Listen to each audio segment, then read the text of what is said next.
Be very careful. If you get caught listening to our program, your mother may have you stand on a corner holding a sign which reads, "I listened to things I found online and I am very sorry." Yes, we are talking about public shaming, internet style, with Lori Roggenkamp, Louise Palanker, which would be me, and our guest, comedian, Virginia Jones. This is where I throw to myself, hey, the internet brings with it. See, if Jack was going to... See, the thing was that Jack was going to read that, and then I was going to read this. Right. Throw to yourself. So this is awkward. You did a great job. Louise, what did you want to tell us about the internet? Oh, yeah. The internet brings with it all of the drama and layers and shadings and complexities of life, and yet all of this plays out amplified times infinity and several dimensions removed from actual human contact. When the internet sees a wrong, it swerves to correct it. But an overcorrection, which finds us careening off a road into a swarm of humanity, is processed like a speed bump because, well, we don't really actually know those people that we are mowing down. Is this social media policing a force for good, a bright voice in the darkness, or is it two-dimensional vigilante justice? I had to say those last lines like I was Really good. Yeah, it was good. like one of those ladies that has a show and is blonde. What's the lady on Headline News who's always upset because some thought you child is... sounded You know who I'm Oh, talking about. Megyn Kelly? No, like the Nancy Grace. Oh, Nancy Nancy Grace. Grace. Oh, Nancy Grace. You know, she's Oh the my angry God. lady. Oh, bless her heart. Bless her Oh my heart. God. How are the twins? I'm going to bite through these nails. I'm so mad. Nail biting mad. Nancy Grace. So, social policing. Have we gone too far? Thoughts? Well, are we doing it as a whole or each case separately? Yeah, I think I definitely have seen cases where it goes too far, but it's also an interesting time where social shaming can hopefully be used as a tool for kind of self-policing and self-reflection, but it can get ape-ass hit very quickly. Like the one thought immediately is like, oh my God, everyone's more accountable. This can only be a good thing. Like, yeah. the policeman has a body cam. So let's see what actually, let's do the instant replay or the refs can like look at the tape and see if the guy stepped up. But I don't know if we're all sort of this angry populace that makes a collective decision, then everyone else feels like, yeah, but no, I don't know. It almost feels like if there's any dissension in the ranks that like, then you're just kind of like tarred and feathered and.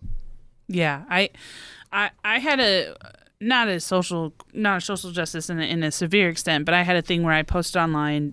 There's an SNL cast member, Melissa Villaseñor, who she was kind of had some issues when she first got signed to SNL because her tweets weren't very good. You know, basically, some people saw them as racist because she would write jokes, but they weren't really funny, and were they edgy? They were kind of edgy. One of the jokes, and I'm paraphrasing, but one of them was just a very blanket, like, my coworker's setting me up with a black person and I'm afraid, or something like that. And it was just like a weird statement where it was like, that doesn't really make sense, you know? So I was like, I think she's very funny, and I knew her a little bit.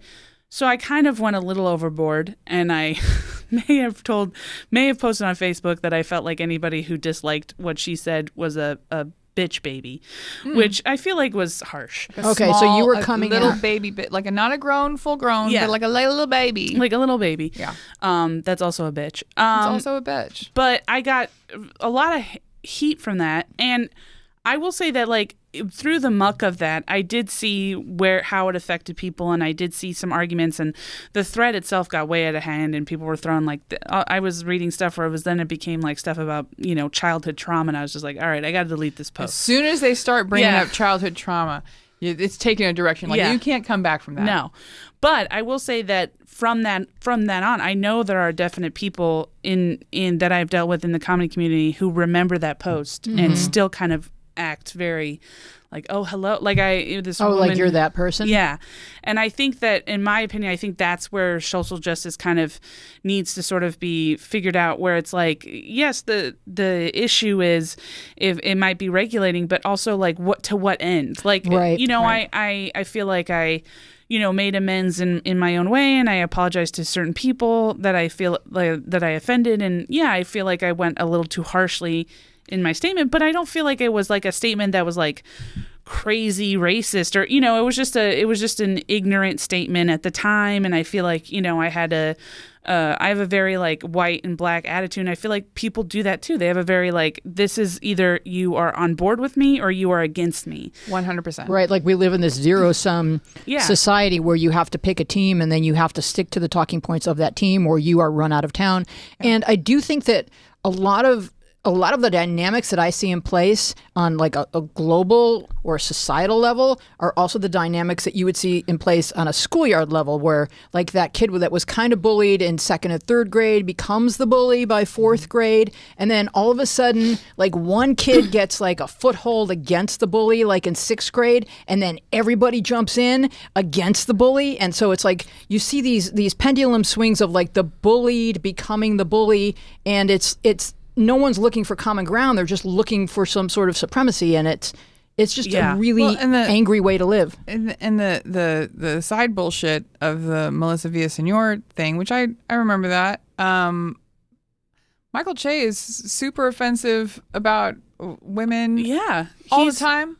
All the time. On Facebook, and on Twitter. Anytime a woman has come out against saying that I have been when that whole like UCB in New York, when that man was found where he had sexually assaulted a bunch of women, Michael Che was like, these women are ridiculous. Like, who would believe these women? And he has been. And you're going to lose this guy a job? It's not a job. Working at the UCB isn't a job because it doesn't pay anything. Yeah. But when the woman walking around New York with the camera video came back, he's like, if I can't catcall, how can I meet women? And it's just constant, and he gets zero heat. However, you'll notice that anytime a woman is hired on anything, they really go through everything with a fine-tooth comb. Oh, yeah. I think that SNL writer, there was a lady writer who got in trouble for a similar thing, like one tweet that hit someone the wrong way. But yes, and I think thing one, if we do come out of this as a society, and we should number our things. This has got to be thing one. I mean, from the go, boy. We all have to understand that we're all growing and progressing.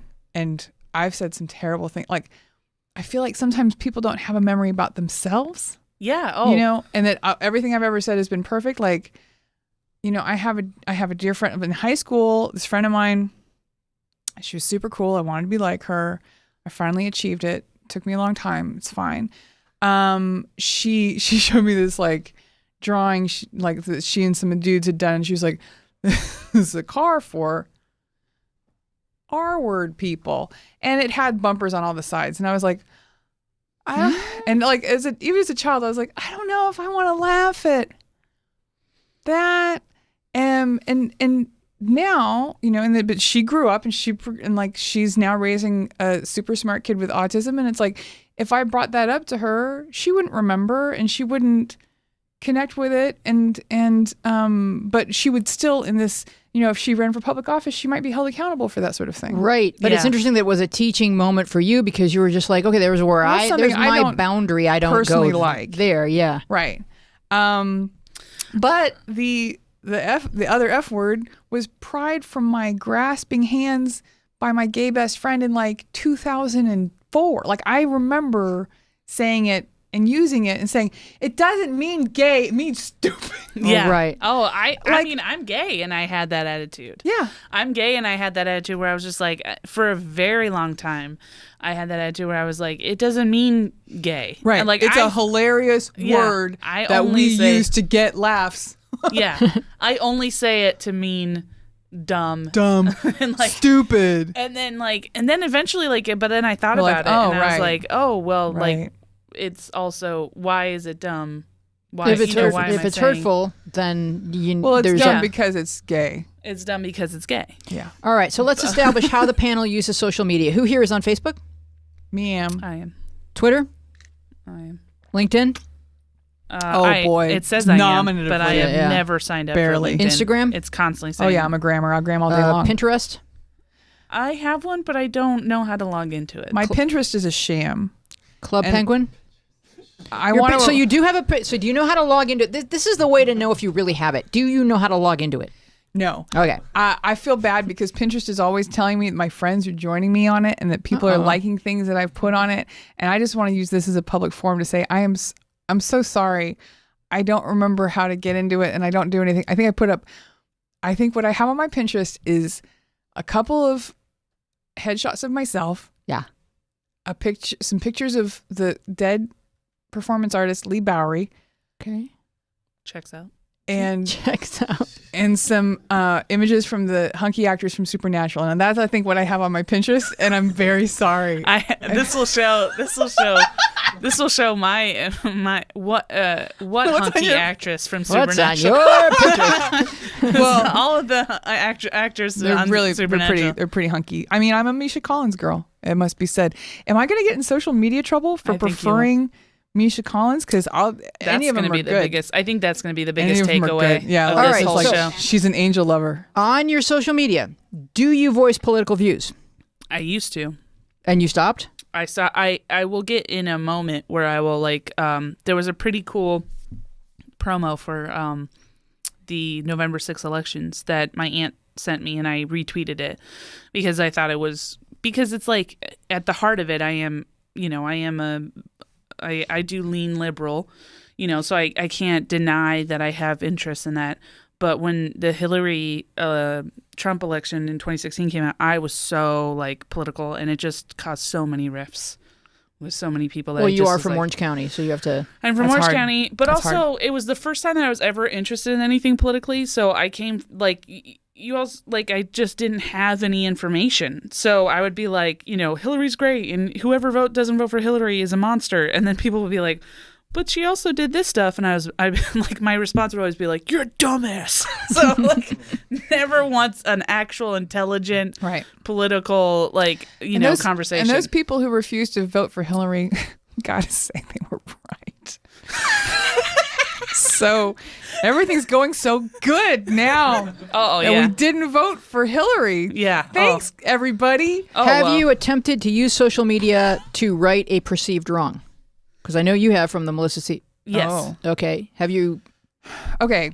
So the answer to your first question, do you get political on Facebook? Yeah. Okay, For yeah. sure, Aziz. But it's very much a part of my I'm not one of those comics who's like, why can't we just make people laugh? I don't give a shit about making anybody laugh. And that's been clear from my career.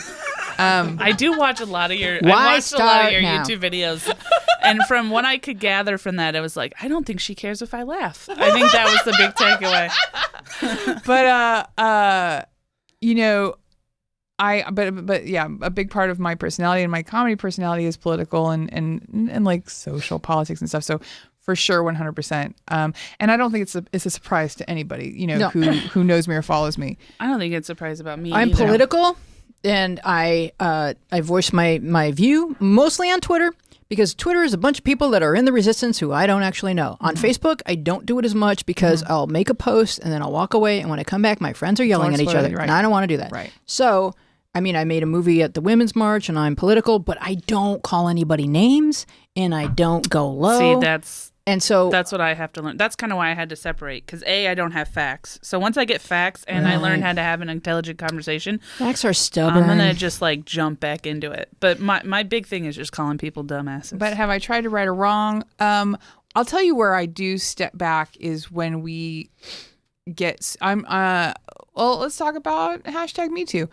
I'm not scared to call a person out. I'm not scared to use names. I have lost friends. I will continue to lose friends. That is okay with me. If, one person knows that this guy is a bad guy, to stay away from him. So we're three ladies Yeah. in the comedy world, Uh-huh. and we're all 1 in 10. I don't do that much stand up, but you guys are still kind of steeping in it, and so it can be a little bit rough to want to be one of the guys and haha, laugh at everybody's jokes, or when they say something sexually offensive, to be like, or Right. That's the first impulse is, haha, I'm cool. so. yeah. I'm one But of the I good haven't been ones. doing stand up Right. nightly for about 10 years. So since the Me Too movement hit the stand up scene, how are you guys handling it? I mean, I think that the guys in my immediate vicinity are much more careful and much more sensitive and much more thoughtful. Mm-hmm. And I will call a bitch out. But I was gonna say apologies. This is a good route. But where I step away is trying to right social wrongs against individuals, because that's very easy to do on Facebook. It's like, she said this thing about this person, and it always bites me in the butt. You know, I've unfriended people or separated from people not because of a crime or an assault, but because someone has been mean to someone, and then they get back together, and then I'm out, and then I'm, you know, in a club in Seattle getting the cold shoulder from somebody for something from 5 years ago, and ugh. Oh, wow. And so no thanks. Crossfire. Yeah. And in the LA comedy scene, we're so big and there's so much going on, and we can't get really granular. And there's a comedy venue that has come under fire this week that it's. Can you tell me what Just it rhymes one with? comedy venue? Well, one. Okay, so I want to it's just what I've been thinking about this week on this topic. Yeah. So there's this comedy venue called the Lyric Hyperion. It's on Hyperion, shockingly, and Which really rhymes with nothing. no, But go ahead. Mysterian. Yeah, maybe. And the guy who runs it is a pretty good guy. He kind of like, there's various things that go on. There was an open mic incident where an open micer was offensive and verbally abusive to the host.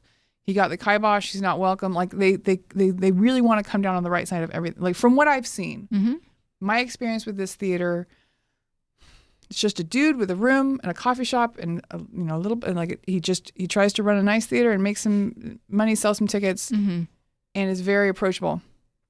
There was a firestorm this week because on the performer's wall, a performer had written something that was offensive to other people. And the take on it was, everybody stop supporting this little theater because they have done nothing about this. A And big backlash. and it's kind of like, are we expecting, like, I sometimes think that one of the symptoms of modern life, of our loss of faith, as many of us have become agnostic, atheists, what have you, is we look for other people to be God and to be all powerful. I think this is where conspiracy theories come from, because even if something bad is happening, at least something's to blame. And the owner did a great response. He's like, now that this has been brought to my attention, we're gonna paint it over with acrylic paint, and we're gonna have a conversation with the person who wrote it, and we're gonna move forward. But why is, let's all boycott this establishment that supports us, why is that the first thing? Right. Yeah. Instead of let's have a conversation. Well, I think that goes to the earlier point that we made of like, I think that overall, which is something that I have that's encompassing this whole thing, is that I feel like it's, it's calling you call attention to it, great, but the response is always burn it to the ground. Right. It's always burn it to the ground and start over. And it's like, sometimes things don't need to be burnt to the ground, right. it just needs to be Like fixed. a slight course correction. You Yeah. don't have to like take out the whole road. Or there was a bar, the Griffith. Again, these are all like Tempest in a Teacup. Like it's like everything all over Facebook for a day. But like about 2 months ago, some white supremacists were in this bar, and they were just there, and they weren't singing show tunes. They weren't singing show tunes, but they weren't having a rally either. They were just there, and some people felt like they shouldn't be there. And then everybody's like, well, obviously this bar supports white supremacy. And it went super big. Like I saw it all over Instagram, and like, we're all going to boycott it. We're all going to stop going right away. And then the next day, the owner comes out and says, look, I'm a Jewish lady. Like the guys I had at a door were like a black guy and a gay guy. We don't endorse white supremacy, but we don't have a policy where they're not allowed to come in. But that, maybe we should look at that. I don't know. We're just a little bar. Yeah. And I do find it interesting that we talk really loudly, like the farther down the socioeconomic Chain. the place is, like, the Improv still has TJ Miller on. I haven't seen anybody say anything. No. Well, yeah. I mean, like, we go back to it. Michael Che still sells that. I mean, it's like, people. Yeah, but everyone will gang up on the little. Yeah, it's control what you can't control. So it's like, people are like, well, why try and fight this when we can attack these other people? All right, so we have recently seen an uptick in the Twitter shaming of racist behavior. So, and what we do when we share these videos is we're really asking for some result. This person needs to be fired. Right. This company needs to be boycotted. how are you going to rectify this? We want results. So because we all feel, I think, so powerless in this current climate. And so the one thing that you can do is to share this and insist that something be done.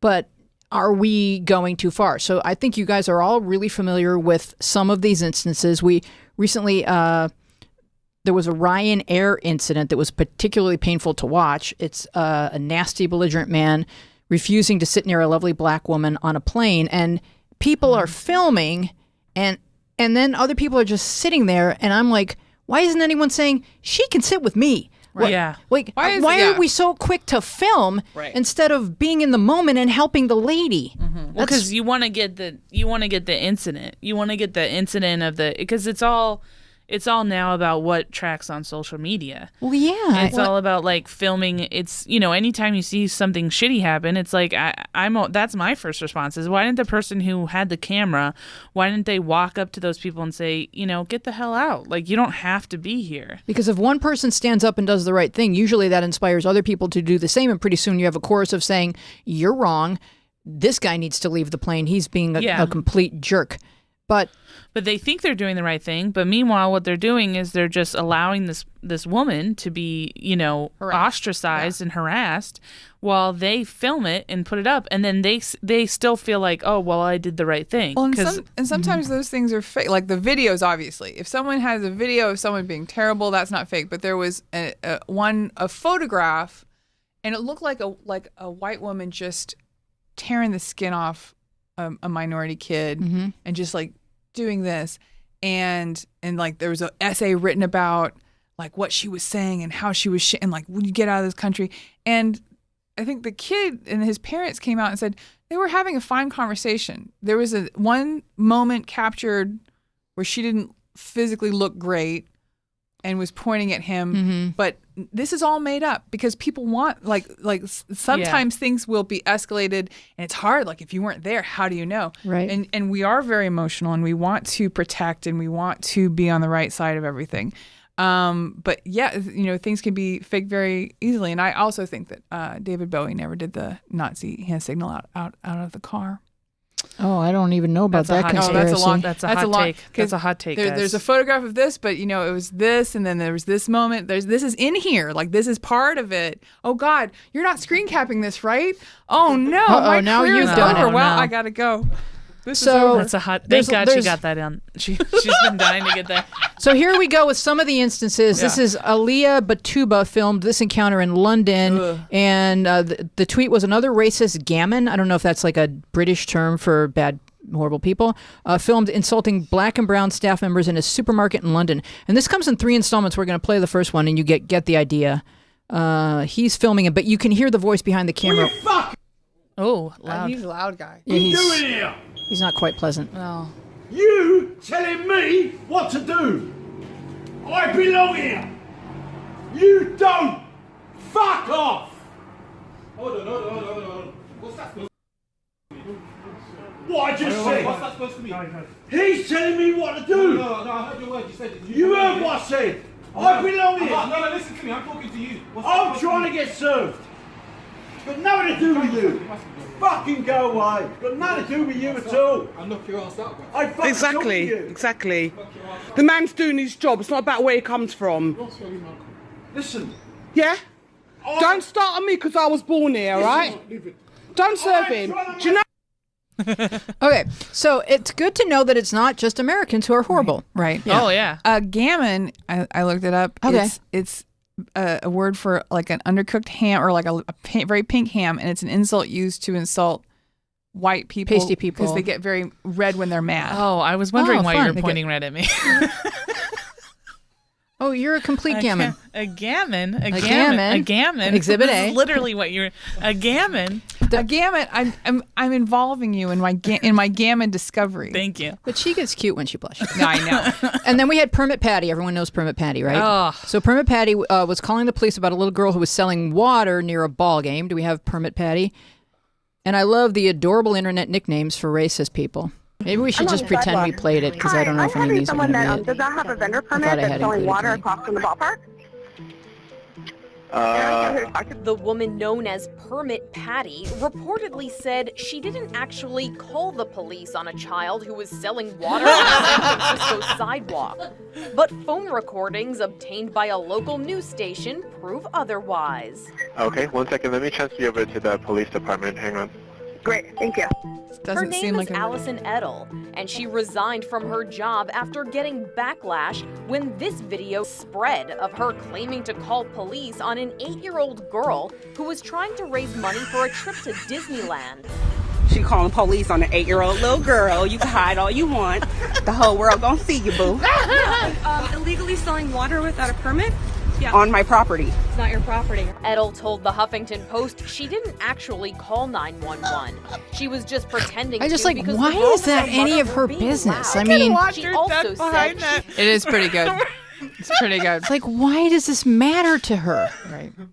Like she was walking by. Just because you're not thirsty, I would have brought a water. I as a white woman, Yeah. Please say gammon. yeah, She's as so a gammon, That's just so gammon.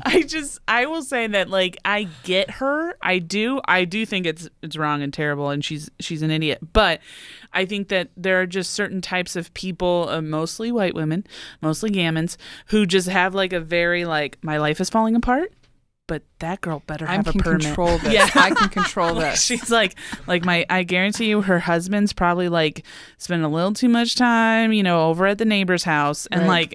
like, she's just like, but it's fine because everything else is okay. And that girl better have a permit. So is it just like we're on the internet trying to share things that we think are socially just? She's just walking around the streets trying to do her part to save Exactly. humanity from I think this kind of unpermitted water? I think this sort of white person rat shit has always happened. It's only being documented. Now we have cameras. It's only That's been what- documented now. Like, Yeah. I have this conversation with people. Like, I was on a shoot in outside of Austin, Texas. humble brag? Humble It was for brag. Google. It's not a big deal. And- yeah. And You played a gammon. but we had a situation where we were driving up and down this country lane, and we're like, oh, the film's not looking good. The director's like, well, we're gonna get out of here. We made a 3-point turn in a guy's driveway. Uh-oh. He pulled up as we left With a as we shotgun. left, and he's like, what are you doing? We're like, sorry, just turn around, man. Just turn around. He's like, but what are you doing? I'm like, just turn around, man. He called the police from 3 different jurisdictions. Huh?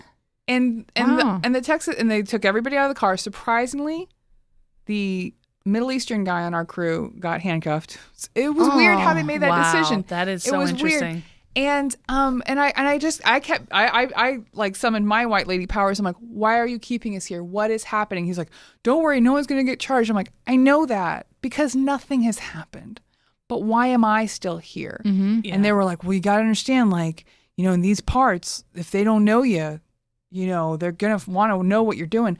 Why do you need to know anything? Yeah, I'm Yeah. with Google. But that entitlement and that I need to know what you're doing. Mm-hmm. I need to know who's selling water. I need to know why you're barbecuing in a public place that Right. it has a barbecue at it. That is That's our their entitlement. That's their neighborhood watch. That's our entitlement that we are carrying around. So Yeah. did you hear about this one? We have Condo Kathy. Oh yeah. She's that a white woman in St. Louis stopped a black man from entering his apartment building, demanding that he show her his key. He posted video. Now, so he starts filming. He posted video of the incident to his Facebook page, and then the internet seeking a response and retribution and consequences. I agree that I think that one of the things people keep talking about now is like, oh, well, it's kind of like shaming these people. It's like, well, no, they're just feeling exactly what these other people have been Right. going through for years now, and for decades. and it's the first time that anyone has stood up to them or questioned, Yeah. like, because that level of entitlement has just been part of social structure. Because you can see it on their faces that they do not at all know what they're doing No. is wrong. They think they're doing something completely fine. And I guess the question is, right, should you lose your job because you made an a-hole call to the cops? Like, I'm sorry. Well, we have this woman, and she is following this guy all the way to his door, demanding to see his key. And then the internet, of course, sprung into action. Over the weekend, Ms. Muller's employer said in a statement on its website that it had received the video and fired her. The man who recorded the incident, Darian Tolles, who runs a marketing consulting company, urged people not to bother the woman who was harassing him. He said that some folks thought that he should have continued to go after her, but he is not interested in doing that. He wants to turn this negative into a positive. Well, P.S. They still live in the same goddamn building. Yeah. Well, so there's that. Let's Yeah. not. Still gotta see. It's really. Let's not escalate. But Yeah. Twitter has turned this into a hashtag called Living While Black. Yeah. So, and it's basically, you almost see instances of this every day where someone's just like, I was just babysitting these kids, Yeah. and because they're white and I'm black, somebody started following me around. Oh, there's that. There's a one many years ago that an article I read where it was this guy was taking this. I think it was either 2 teenage girls or 1 girl to a dance competition. Mm-hmm. He was black, she was white, and it was 2 black men actually, and they were the dance teachers, and they were like driving all night, and they just decided to just pull over and sleep in a car for a little bit, and like literally awoke to police officers pointing their guns at these 2 men because they had thought that they had kidnapped this white girl. And it was just like, and even after they had papers, they had the parents call and talk to the police officers. Even after that, they still brought them in, they still arrested them, and it was just like, so it's just this whole thing where it's just like, why? The thing that I don't understand is like, why after it's almost been proven that you're wrong, do people still double down on it? Well, the question is our sharing in the shaming and overreach for social justice, is the punishment disproportionate to the crime, or are we using our technological superpowers to avert disaster? Deeply rooted within our society are scores of instances where a white woman calling foul on a person of color led to tragic consequences. I think we even had a recent case where someone busted into an apartment and killed a guy. Yeah, because Well, a Because guy who someone was in had- his own apartment, Right. And the She cop thought- thought it was her hers. apartment. And there's all kinds of undocumented Right. cases where a guy was just hung from a tree because some lady, To Kill a Mockingbird Right. is about a lady going, that guy. Well, there's that case the old case that just happened, right? I'm gonna be terrible, That but Schiffer robe never got busted up. yeah, either. the one where it was this older white woman just finally came out and said, no, this young man never touched me.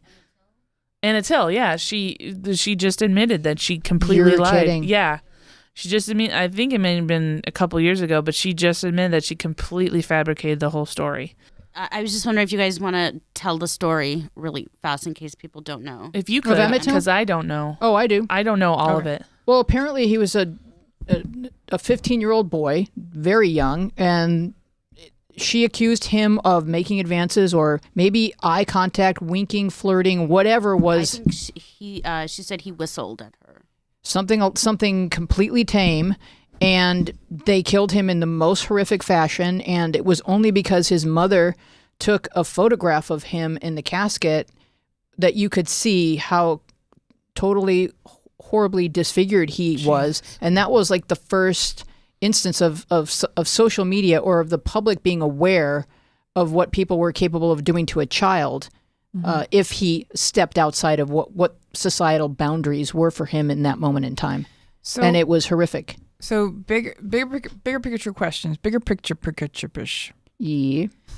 So That's alcohol, isn't that? That's Uh-oh, vodka. Peter Rabbit is a drinker. is half Half in the empty, bag. but it's also half Half in the full. hole, half in the bag. Half in the bag. So bigger picture. I think why is it happening? Okay, yes, we have social media, we have Twitter, we can share stuff. Twitter can be incredibly important. It can be politically necessary for people all over the world, but it can also be used for shaming and blaming. I think that what's happening is we are experiencing friction in society because white people have always behaved this way. White people have, and we are being called on our privilege and don't like it. Now, when most of the consequence is not you're going to jail, not it's you lose your job, you shot a lion, no one wants to go to your dentistry anymore. What do we think that fixes? Like, is this blonde lady, because she has been shamed on social media, is she going to think twice about not trusting black people? Probably not. Like, is Permit Patty going to feel more generous towards children trying to raise money to go to Disney World? Like, Yeah. what do we think we're doing? Well, I don't, because these people still live in the world. I would like to say not only do they live in the world, but they have family members and children that are touched by this too. When something goes that viral, if Permit Patty's your mom, it's not a good day. Yeah, you're screwed. I think more so than them changing, because I think I agree. Like, they're not. If anything, they're going to double down. Right. But I think a possible positive from it is like other people who think the same way might be like, I don't want to lose my job. I don't want to be a news story. And so if they're they might still be racist, but they might not harass black people if they're scared. Like, if it takes them being scared to lose their job, that's what it's gonna then it's like I'm fine with that, because the end result is less people will harass minorities, hopefully. And also, we were talking about the election, I think, a little before we were talking on maybe during, but also I think that the other thing that's happening is that the election of Trump has empowered a lot of hate and a lot of people who were keeping it in the closet and going, I got to get along. Let's get along to go along. Let's just get along and go along. And then they feel very enabled by a president who says, well, there's 7,000 Guatemalans who just want to come here and kill at everybody. Rape your Well, they're daughter. not all Guatemalan. Some of them are terrorists. Some of them, yes. Well, that's why I don't. There couldn't be necessarily- 7,000 people with at least some Muslim terrorists. No, not even a little. I mean, do the math. Look, they put a baseball cap on. You can't tell them apart. No, they're all brownish. Again, don't use this clip. Am I in trouble now? Please. Is that the end of my career? This is a Snapchat. This is only going to be. No, it's only 3 seconds long. But that's why I don't necessarily know if I agree. I mean, look, I think on one hand, I think it's really the only thing that we have right now is to punish these people, is to take away their jobs. I think that's really it. I think but I think we need to move forward. But is punishment the answer? That's the question. I don't know if punishment is the solution. Think on the other I would hand, rather educate. I mean, it's the only thing we can get. I think on the other hand, though, I think one of the things is you were saying that these people might still be racist, but now they go, oh, I don't know if I want to ruin my job. I don't necessarily know if that is better. I mean, I think in a short term it might be, but I think in long term they're still racist. They're still going like, oh, I can't do this because the black people are gonna go crazy, and so it's just like they have. And please don't quote me on that. Please don't. Oh, there's so many out of context moments that are career ending. But that's the only way to handle it, is to punish them. Like, that's what you do with But then it's exactly what she said, where it's like when you find somebody who sort of like shows you that it's okay to be your true self, then these people come out of the woodwork, and then you go, oh, well, my next door neighbor was never not racist. She was just afraid to be racist because she didn't want to lose her job. She's always been this way. Right, but that will eventually, in time, will trickle down, and I feel like our generations below us and growing kids, they won't be as racist, because they'll just we have been hoping that for some time. But you don't know what they're telling their kids in secret, right? Exactly. And then Permit Patty, she's going to find her people. She's going to say, "Look at what the liberal media did to me," and just to get super political. Good luck to her. She lives in Oakland. Yeah,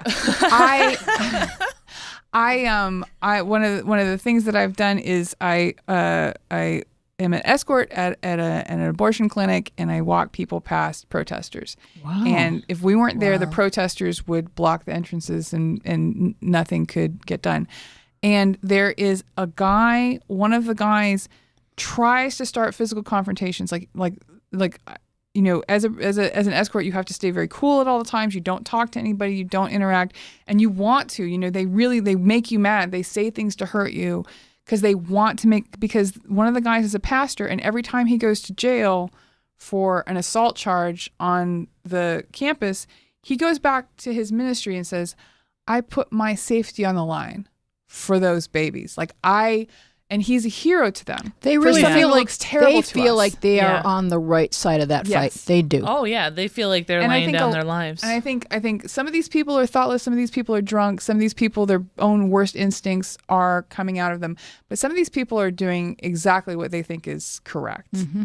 And that doesn't change by being socially shamed. I think it does though. I feel like that's the only way to get people like is to show like it's almost like comedy. I feel like it's like Yeah. you got to show what's happening Mm-hmm. objectively, and everyone can see it together and be like, okay, this is obviously wrong. But I do don't know. I thi- feel like documenting is the only way to like. Yeah. I don't agree know. in a sense. I just don't think that it's helping. I think it's creating two paths. I think it's certain people It's are separating. Yeah, I think certain people are going to Which see is it what like the Russians wanted. Yeah, I think for me, for example, I think this kind of stuff because it's always bring it back to me. I think it's helping me because I had very strong opinions about certain things for a very long time. That when I would post stuff or when I would see things happen, I go, "Oh, my opinion is obviously extremely wrong," and I think that helped me realize that I need to change the way that I process things.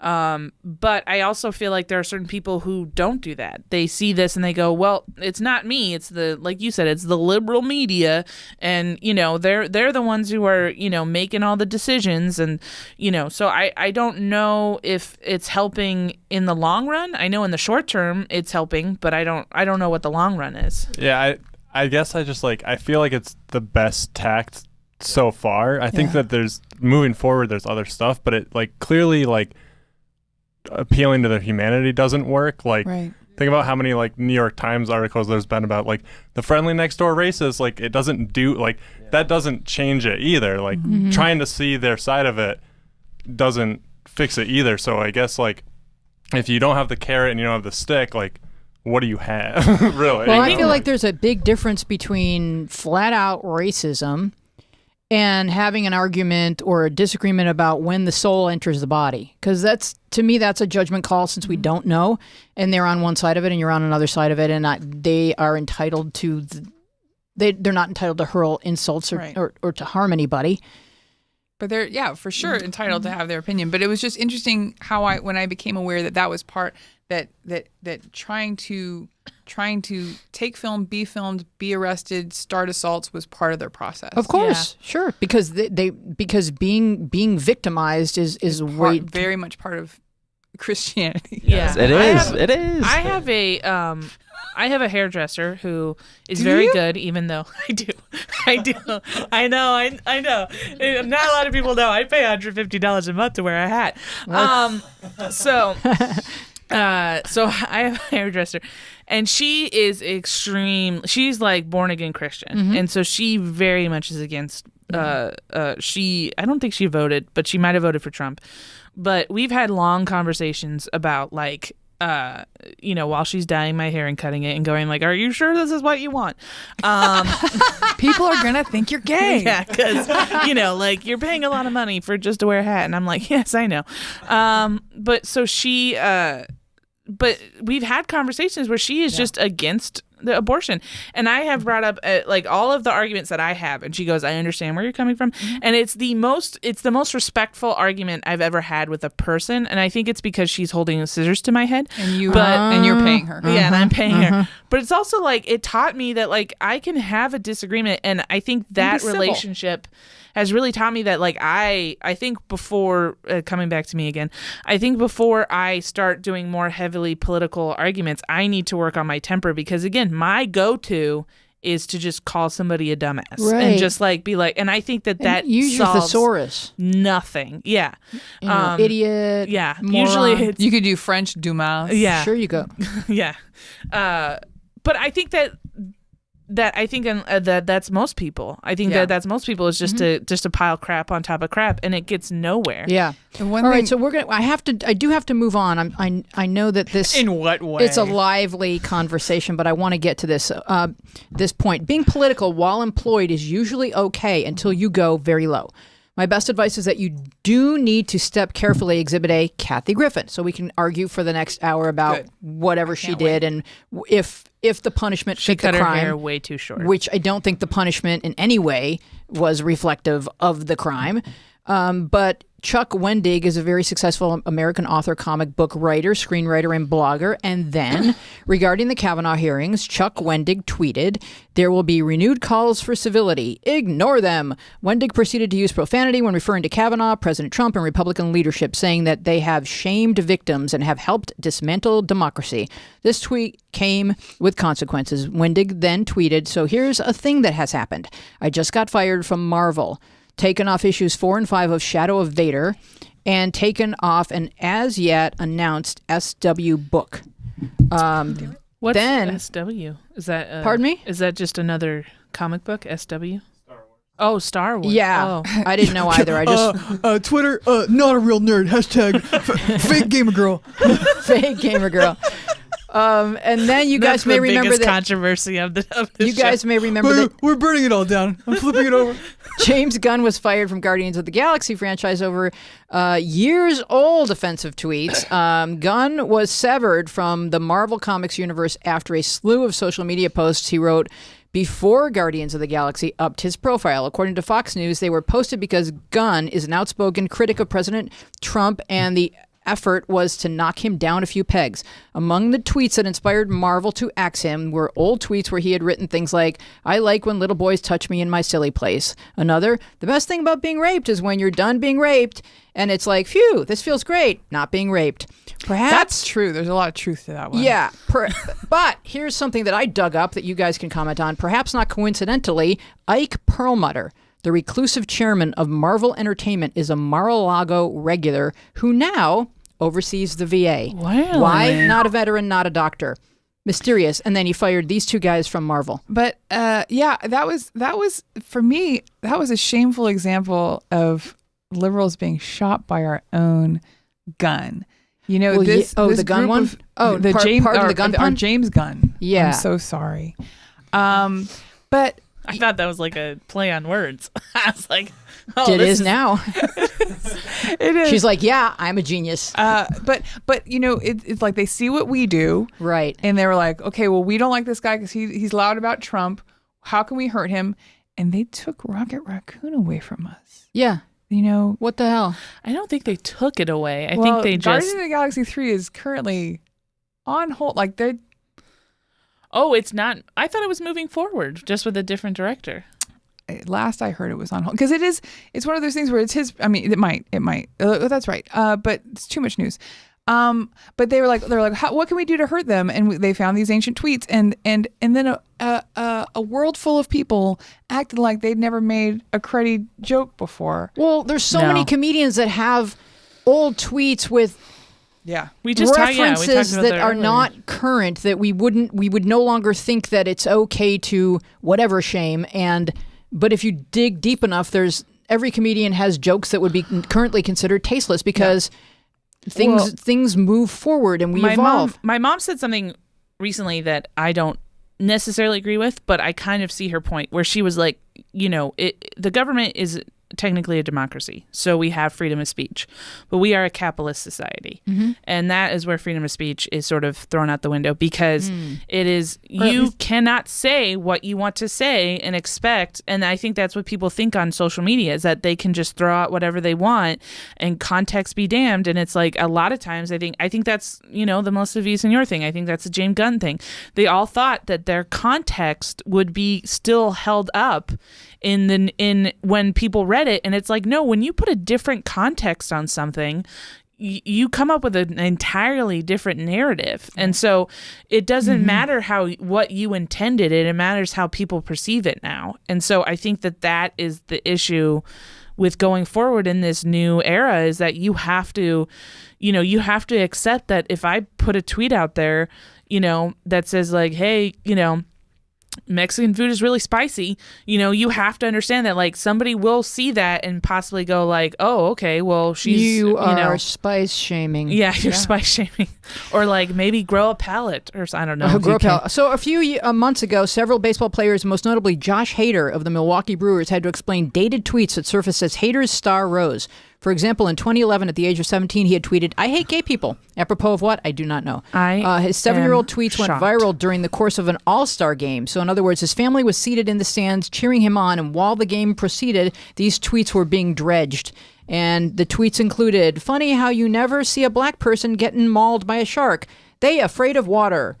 Need a bitch that can F-word, cook, and clean right. Tweets like that he tweeted when he was 17 and I guess thought were funny. Right. And now that he's famous. It is like blanket. Like, if I had to guess what a 17-year-old athlete would think would be. Yeah, that's what he tweeted. If I had to blanket statement, he had what tweeted, a 17-year-old athlete would think would be hilarious. My C word and I'll murder your family. All right. So first of all. Wait, I suck your C word and you murder my family? I need this to be an either or. Yeah. I feel like it's a weird trade-off. I feel like either way, yeah, it's like. All right, what so am does I anyone getting know out who of this kid is? What's the motivation here? Do you guys know who this kid is?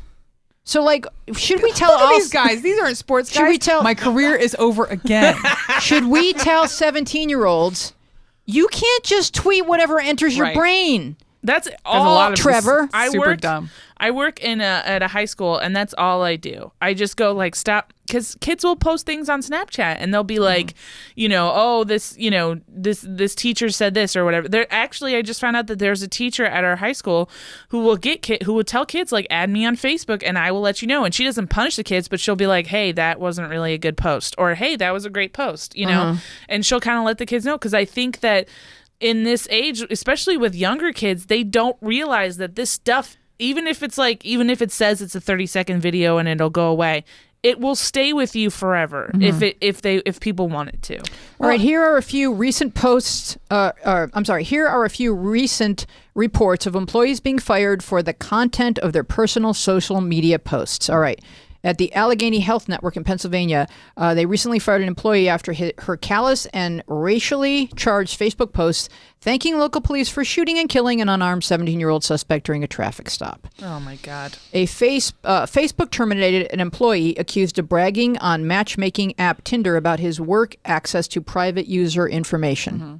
A South Carolina pet store manager was reportedly fired over a social media post in which she pledged to punch the next female and her baby who breastfeeds in front of her kids. Who's she going to punch first? The baby? Yeah. Aren't you supposed to first punch the baby and then punch yourself? Like, you have to put you have to put your own oxygen tank on before you punch the baby. Also, I will say this: how do you know if they're breastfeeding? Because I have been around a bunch of women, and I'll be like, "Oh, you're wearing a very flowy blouse," and then come to find out they're breastfeeding. There's a baby under there. There's a baby under there, yo. Yeah. So I feel like a lot of times people are breastfeeding next to you and you don't even know it. All right, so this brings us to our top list of the week. This is the number one list of the week from, it's the top 6 people who were fired for social media posts from workopolis.com. And Lori, I'm going to let you help me read. Or if you have, because I don't want to be the only one talking. I'm so sick of hearing myself. Number 6, Lori. Before boarding her flight to South Africa, she tweeted, "Going to Africa. Hope I don't get AIDS. Just kidding. I'm white."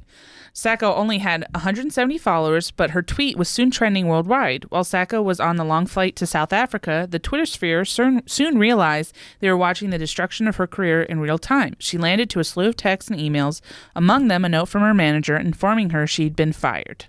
And there was even I remember that there was a hashtag. I think it was like, when will she land or something like that. Right. When will Justine land? Yeah.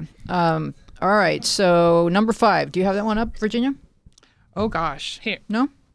We can pass the tablet around. Talia Jane in 2016 used Medium to post an open letter to her boss at Yelp complaining about her low salary. She included some personal attacks and was soon let go. I mean, similar things. The kid from Yelp talking about how people who work at Yelp can't afford to live. That's who this was. Oh, that was her. Oh, yeah. Oh, okay. A beer can was hurled at Orioles outfielder Hyun Soo Kim. Sorry if I mangled that pronunciation. Last October, social media undertook a citywide search for the culprit, and it wasn't long before the Twitterverse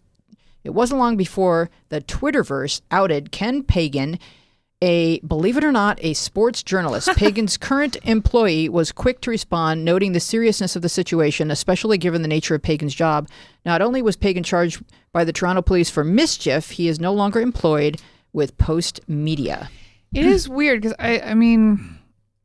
I worked at Nike for a long time, and we had a guy who on the way home from a Nike party, had a DUI and killed a pedestrian. He didn't lose his job.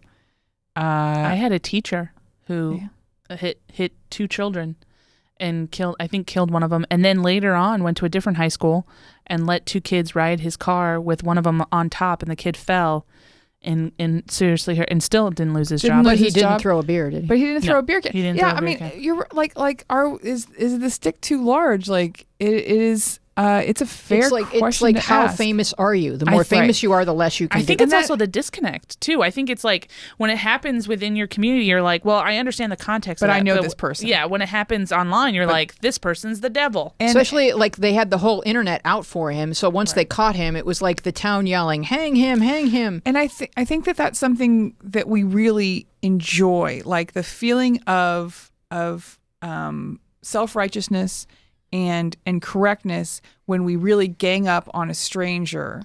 And these people have all done terrible things. I'm not friends with that lady who said the racist thing on her plane, but when she said it, she was like, maybe maximum 177 people will look at this. Like that's a different audience. And it was just, I think she was just doing it as like a dumb, like it was a stupid joke. When you see it, you realize what it is, and it's something that, I mean, to be frank, I could have easily said that and just been as You've dumb. been canceled. I think it was that joke. Actually, I think was more of a joke about how horrible it is that AIDS is spreading so quickly in Africa. And the black populace. Yeah, and the black population. I will tell this joke that I used to do, which was not on social media, but I'm now putting it on social media, so good luck with me. Okay. But I used to tell this, and this was before I did comedy. I worked at 24 Hour Fitness, and this will tell you how terrible of a person I was, and I now realize that it was bad. Okay? I will say I realize it's bad. I thought this was the funniest thing I've ever done. For 3 months straight, I would leave work every day, and I would say to the people that I worked with, goodbye, I'm going to come back and shoot everybody.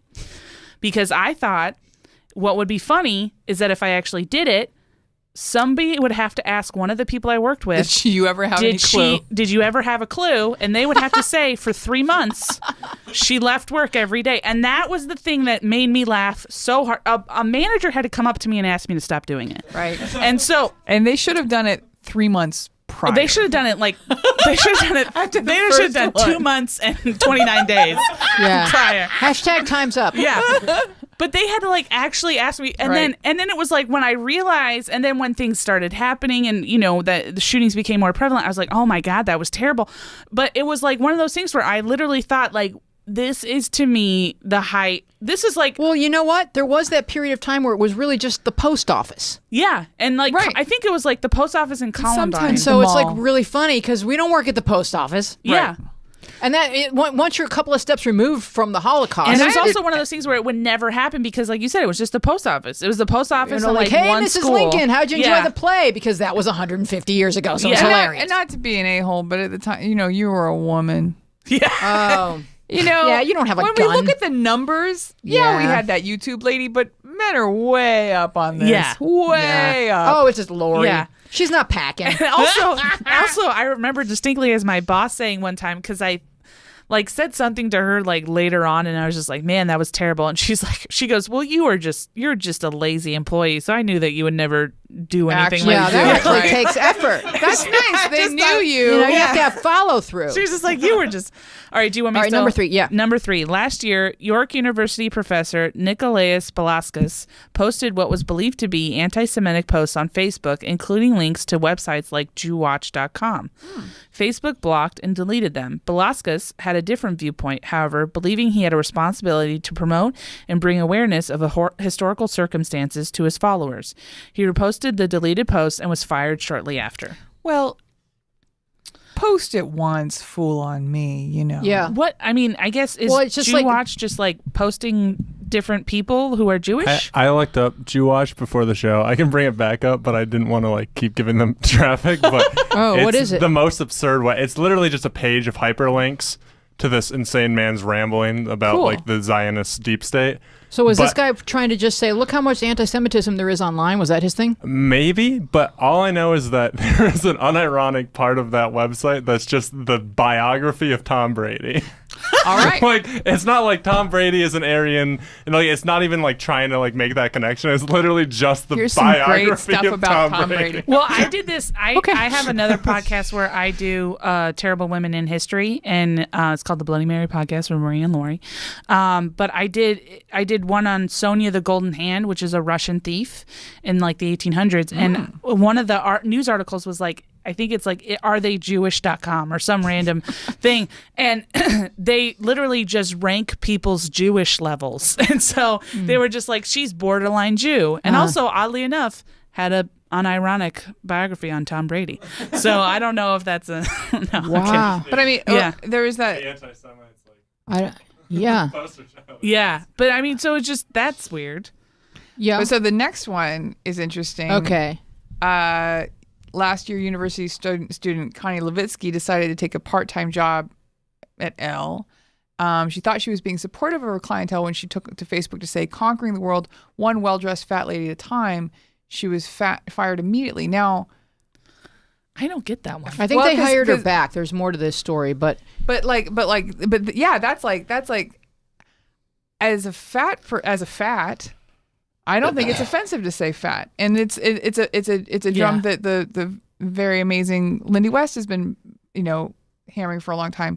It's okay to say you're fat. Like if you're fat and you are, it's not offensive. I mean, it's our word. I get in arguments with people all the time because I watch the UFC and I like to comment on how terrible fighters are. Yeah. So, and a lot of people who are fans of fighting, they don't realize that I'm a man. I'm not a man. So they'll be like, "You just look like a fat lesbian." I'm like, "I am exactly that. That is exactly what I am." Your point is, me. Yeah. You see me. I was like, on to the next fact.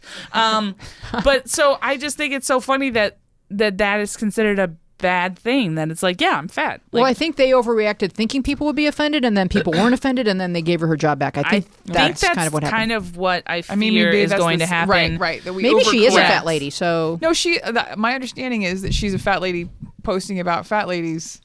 Yeah, and I that's see. why she said it. Oh, okay. Then you can call it out if you are whatever the thing is. Because she said she was a well-dressed fat lady, which, by the way, kudos, because I still haven't figured out how to do that. But number one is my... Oh, yeah, go ahead. And like we've had a couple cases of like interns and political figures fired for the word niggardly, which has nothing to do with... What does it have to do with? It's cheap, but it has no root. Stop making that face. Look Really? it up, bitches. I don't like because I know you Not don't gonna like look it. that up. But I'm not going to be on record as looking that. I guarantee you that it was an erroneous firing because even though the word sounds not great, it has no root and is not related and is not about it. But sometimes we get so hair trigger. Mm-hmm. Yeah. And this is where we do have to kind of take a step back, Check ourselves and check just say- ourselves before lest we wreck ourselves. Okay. Do you think that that's maybe good because it rhymes? it's too much of a correction, or do you think That's maybe what it's we're- just like yeah, that's what we're the talking question. about. We're Okay. talking about, are we overcorrecting? I'll calm down. Okay. So Yeah. I think so I feel very shamed. I'm right feeling very triggered. So I'm 500 years old, and I'm older than now. You everybody. don't look a day over 502. 495. Everybody you've ever met who's old, add them together. I'm older than they are, and so I feel like I've seen things move and come and go. Yeah. And I believe, and it's a conversation that I've had about #MeToo. Boy, oh boy, talking about it a lot. I do believe that we will reach a period of stasis and stability, and I believe the people that we are will be in general better people For having... gone through this. But it is kind of a wacky period, and it's okay to say that. What's not okay is creating more separations, politicizing Right. everything, and feeling more like us versus them. Because the only thing that's great about America, we invented fucking McDonald's, and we are made of all kinds of different people, and that is great. Yeah. And when we it's like sometimes I'm worried as a pinko liberal. I worry people are going to raise some of these more ridiculous examples and say, well, this is what the pinko liberals do. And Yeah. that's why their opinion isn't valid. Well, we invented jazz, and jazz exists because lots of different musics came together. Yes. Yeah. So that's what And I feel mostly is black American. people. So the word And that, mostly black people. And mostly black people, we'll say. the word that you said that I don't feel comfortable repeating. Yeah. Even though it does not etymologically have any actual link to the N-word, is from the Middle English word Nigon, and then it changed to Nagard, and then it became the other word, and then it's for a stingy or ungenerous person. But it is not tied to the N-word at all. They even say in there. Number one. Thank you, Lori. That was very... It was good. That was like... I went to school. Number one is my favorite. Okay. And I don't think this person should have been fired for a second. In fact, she's my hero. Kate Nash was handling the social media accounts of Frederick County Public Schools when a storm hit. One student tweeted at the school, at FCPS Maryland, close school tomorrow, please. Seeing this as an educational opportunity, Nash tweeted back, but then how would you learn how to spell tomorrow? That's hilarious. Kate was asked to delete the post, apologize to the student, and was let go shortly thereafter. That's hilarity. That has become a new thing Can that we I've noticed. not have any sense of humor? But that's become a new thing that I've noticed that like Look now how she spelled tomorrow. No, it's TAMM. No, but that's what I'm saying is that's become a new thing that I've noticed where now it's becoming like if you correct somebody's spelling, you are racist. Like you are saying that this person doesn't, and it's like no, that's not at all. There is a correct way to spell something, and there is an incorrect way to spell something. And there's also funny, and that was it. Yeah, right. And it's just like I honestly feel like if anything, it could have, they could just say, please take the tweet down or something but just to let her go. Like, it just doesn't make any sense. Right. Well, and I think the answer to the question, have we gone too far, is everybody has to determine for themselves. In the case of firing that woman, yes. But I think it's on a person by person basis. I mean, I think when people talk about political correctness and they're like, oh, so-and-so, had to apologize for a tweet and blah, blah, blah. It's like that person chose to apologize. Like you could double down. Like, Kathy Griffin, she has never once said that she would apologize, and she apologized for her thing because she knew, and she's done some things that are kind of borderline, and she knew that it was, she didn't maybe apologize in the way that people would have liked to have apologized, where she's like, I will now disappear from the universe. She knew what? Well, she knew how it looked because it was a Trump mask. It was just a Halloween mask. No, she knew that it looked like a beheaded, bloody, head. I don't think she should have apologized for that in the least. It was an art project. It correctly expressed her opinions. Art has done this all the time.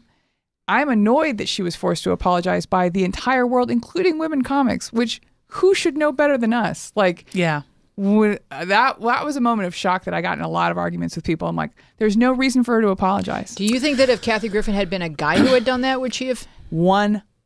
She went out of apology. Louis C.K. still hasn't apologized. Yeah, men who actually do stuff are still invited on stages all over. She got an inordinate amount of heat about that because she's a woman and because we're supposed to sit down and shut up. See, one thing I will say is I don't necessarily agree with that because I will say that it had to deal with the fact that Donald Trump is president, and I feel like no matter how you feel about him, he is president. So there is a level of... Do you think it's the first time that the assassination of a president has ever been... No, but I think... put forward in art, cartooning, I think it still needs to be talked about, and I still think it still needs to be discussed. I mean, if she had done that with Obama, do you think that she should have apologized? Not if that was the thing the idea she wanted to put forth and she had reasoning behind it.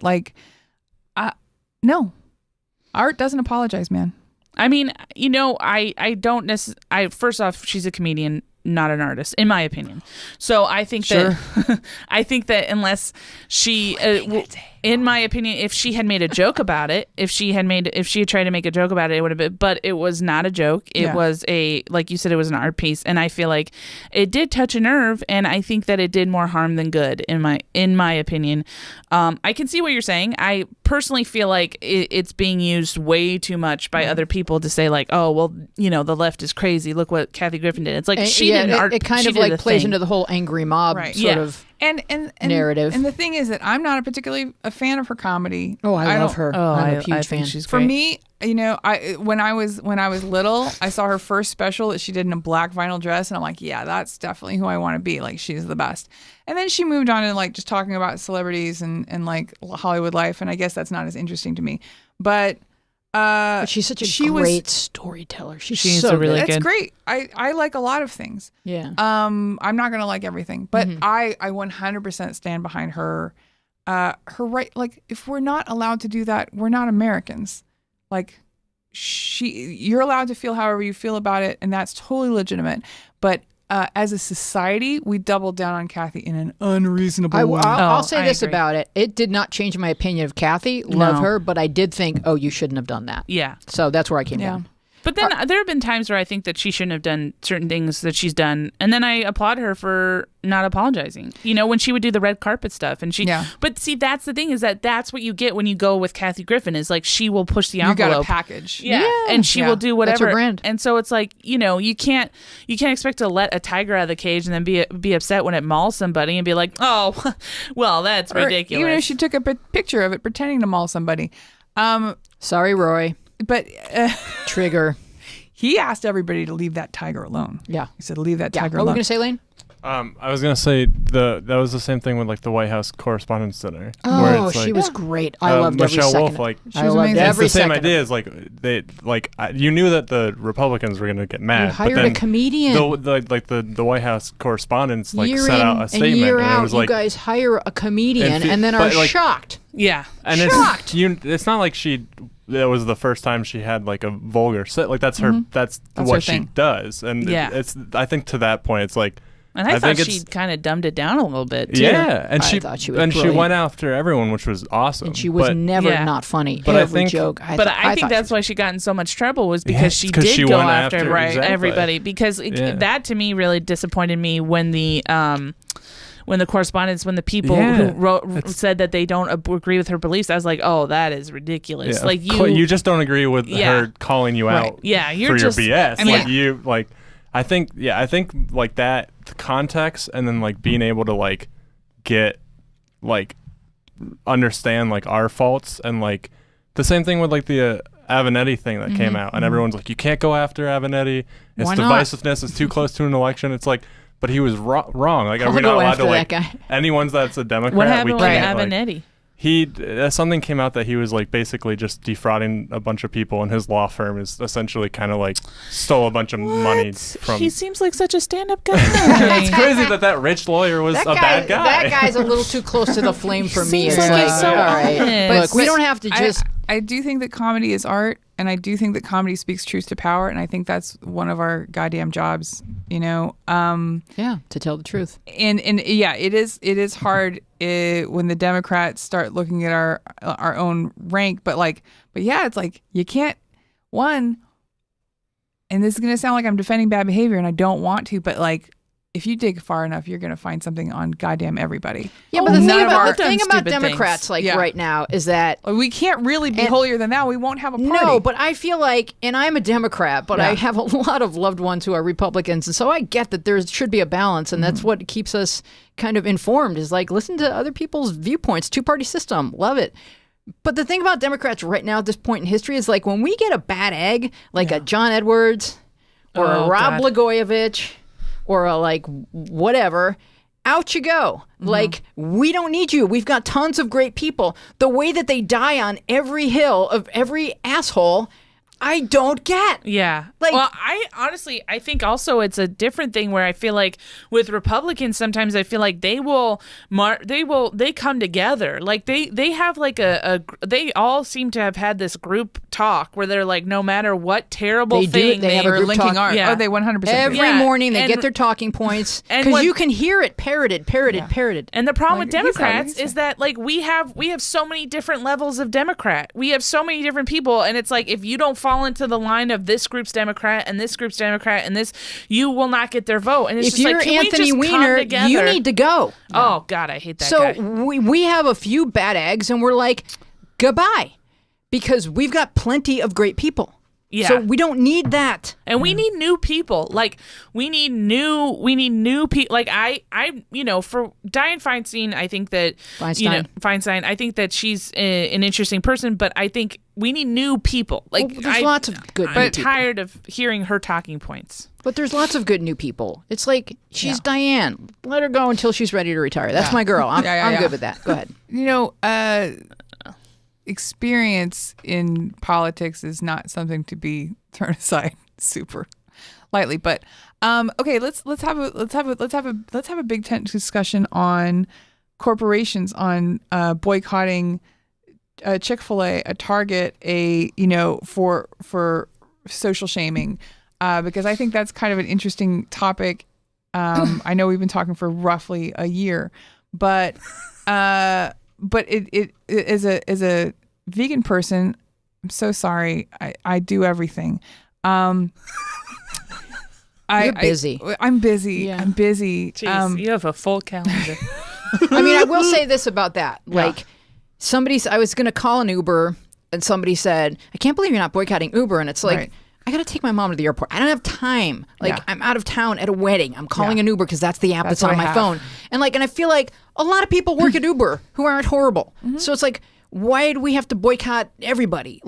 So there's people that work at Chick-fil-A who are awesome. So I don't quite, I don't have a stance here. And the Uber Lyft thing, corporate wise, I believe that Lyft is primarily trying to reduce traffic and get people safely from place to place. And I believe that Uber exists exclusively so that its CEOs can snort cocaine off of strippers' tits. And that's entirely possible, fine. but my mom still has to go to the airport. Your mom has to go to the airport. But yes, but Lyft is not perfect. And so when people say, oh, Uber's so bad, you can also find crabby people at Lyft. People have been assaulted by Lyft passengers and Lyft drivers. And so, nobody's hands are clean. The one that I found interesting was we were boycotting Target because they were giving money to anti-marriage equality. And I'm like, okay, yeah, I'm totally behind that. I'm going to stop going to Target. And I barely went before, and I'm not going to go now. And then time passed, and it became clear that they were giving money to both sides, just whatever one. Well, for the tax cuts. For the tax cut. And then Target was putting out men's shirts that said, don't hit on my husband. Well, you can't, and everybody's already forgotten. They're like, look at this cute shirt I got at Target. I'm like, but I'm still doing it. It's complicated. When Prop 8 first came out, then they had the whole thing about how Chick-fil-A's CEO was essentially helping fund Prop 8. I had never once eaten at Chick-fil-A. Right. So what does your boycott matter? So you had to eat there so you could boycott. I went there and I said, hey, I'm not coming here anymore. And so they said, who are you? They're like, what? And then that's a nice haircut under that hat. But who does it? Yeah. Hopefully a Trump voter. Yeah. She's actually very nice. She has some strong opinions though. But so I decided that I never eat there. But I have friends who eat there. I have said to this day that if you told me that Chipotle is like infecting people with AIDS, I would be like, still yeah, but their them. burritos are good. Like I would still I am such a hypocrite. So it's like I feel like it's like one of those things where I choose not to eat at Chick-fil-A for that reason, but I never ate there. So I feel like it's easier for me.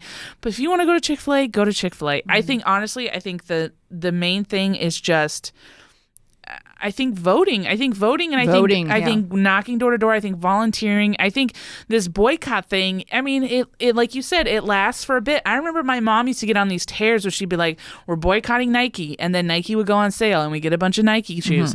And then we're boycotting Target, and then Target would have a sale, and we get a bunch of things from Target. So it's like boycotts come and go with season. You guys are like vultures. Yeah, and it's also impossible because it's like there's this guy who did a blog where he was like, "I'm only going to buy things that are American," and he broke his phone a week in and was like, well, that's done. He had to get a new phone. All right, I gotta move on because we just have to wrap this show up, and we have he doesn't have a southern accent. I just gave him a southern accent. Give him one. I get That's it. good. So Facebook feed time surprise is from Virginia Jones. Sometimes I write a whole story out, and sometimes I just give a little bit of flavor. And with I love the white on black. It's Pacoima. where a drunk ex-con will give life advice to a terrified kid with a tuba in a lift line.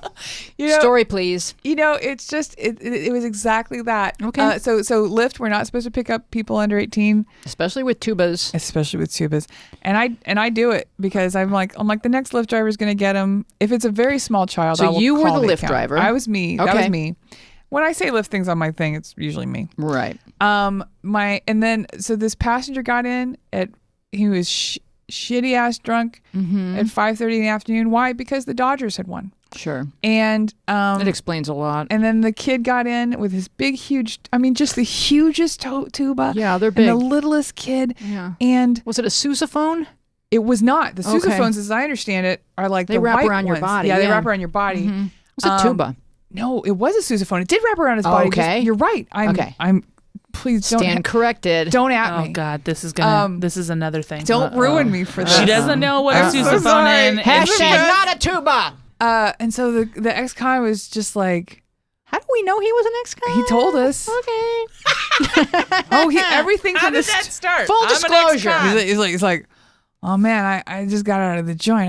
Nobody ever gave me a tuba, and and very much like, stick with that tuba, kid. You're gonna be the star. Like, it was just getting weird. Wow. Wait, and the kid was. Did he at one point want a tuba? Maybe. And Well, I think is that he was victimizing himself. Yeah, exactly. No, he was very much Yeah. was. And then he would like kind of come back, like he would kind of go to sleep and then come back around and going, so who made you play the tuba? And the kid's like, I wanted to play it since I was little.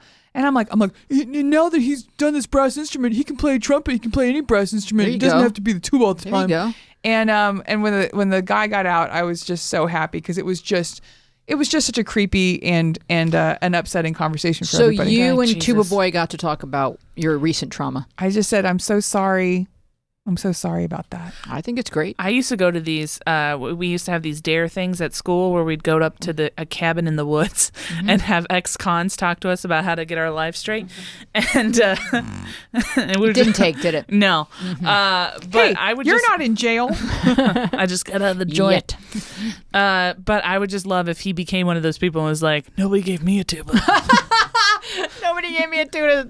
That's the best thing I've heard all day. All right, what's Twitter trending? Is hashtag get up and vote. Have you guys seen this? Because it looks like John Legend has composed.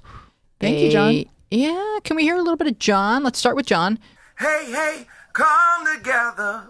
We gotta get up and vote. He's so cute. He's an EGOT winner. He's the best. And then we I have, always forget how beautiful his voice is. he's very beautiful. So then we have from Tom Byer. You got to see the dance, the choreography. You can't give up on hope. Hey, She's got that yoga come flexibility. together. You gotta get out and vote. I can't sing like John Legend. But your wife dances like a rockette. Really, really good. That's really good. And then let's close this out with Kelly Clarkson. Oh, Kelly Clarkson. Yeah, I love her. She has an amazing voice. She's so Make the pretty. world much better. Can't give up on hope. Gotta get up and vote. Gotta get up and vote. All right, y'all. You beautiful Americans. I don't care who you're voting for. You're independent, you're Republican, Democrat. I'm not about any party right now. I'm just about you using your privilege of I'm off living the in a boat. country where you can vote. And you should vote. Because if you want action in your own communities, you got to be a part of it. So whoever you're voting for, whoever rings your bell, just, go vote for them. Okay, thanks. Yay, And Kelly. that's the most important. More than shaming people on the streets or boycotting Chick-fil-A, voting is the most Voting. important way to bring change. I think voting, and then also but also learning about politics too. I feel like, as you guys were saying, I've been trying to learn more, and the more I learn, the more that I realize that I don't know as much as I thought I did. Where do you go to learn?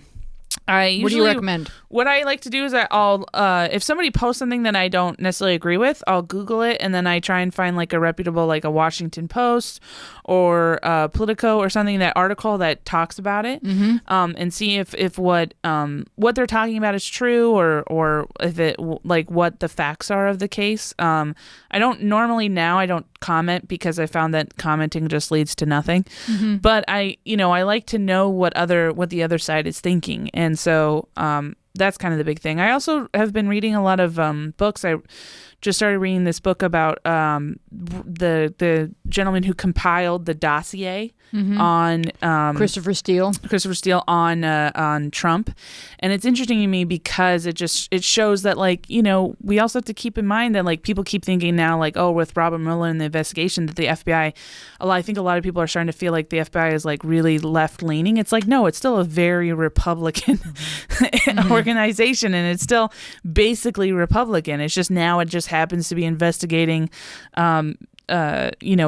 Treason. Just a little bit of treason that we need to... And I think that shows just how guilty he is, because it's like they've brought charges against Russia, they've done all this stuff, and it's like if they could, they would suppress it, but I just don't think they can. Where do you go to learn? I read the New York Times every day. I do their quiz on the weekends, usually in the 80%. There's a news quiz. Oh. And then I listen to NPR all day, every day, and it's made me insane. Where also, do you guys Wait, Don't Tell Me is really good. Wait, Don't Tell Me is really good. Yeah, I love that. Where do you guys go to learn? New York Times. I listen to the Daily from the New York Times. That's a good one. Daily's really good. That's good. And then it's like New York Times, Washington Post. Kind of the same thing. Like, I'll find stuff on Twitter and then try to research it as best as I can. One thing I forgot is Seth Meyers, his Closer Looks. I really like those. Are usually, and John Oliver's show is usually pretty good. It's usually pretty well researched. My favorite teacher is Rachel Maddow, and however you get her, because this is not fake news. This is actually researched and very well sourced, and this is news. This is what's going on. Everyone needs to pay attention and then go vote. I would like to thank Virginia Jones and Lori Roggenkamp. Our production team is Thomas Hubble, Lane McFadden, and Francesco Demanda. Our social media strategist is Dina Friedman. Our executive producer is David Court. Our sound mixer is John Maddox. Our website manager is Bill Filipiak. I am Louise Palanker. Kindly listen, enjoy, share, comment, and iTunes review us, because that helps other fine folks like yourself discover our show. Be well and happy and be kind. Thank you.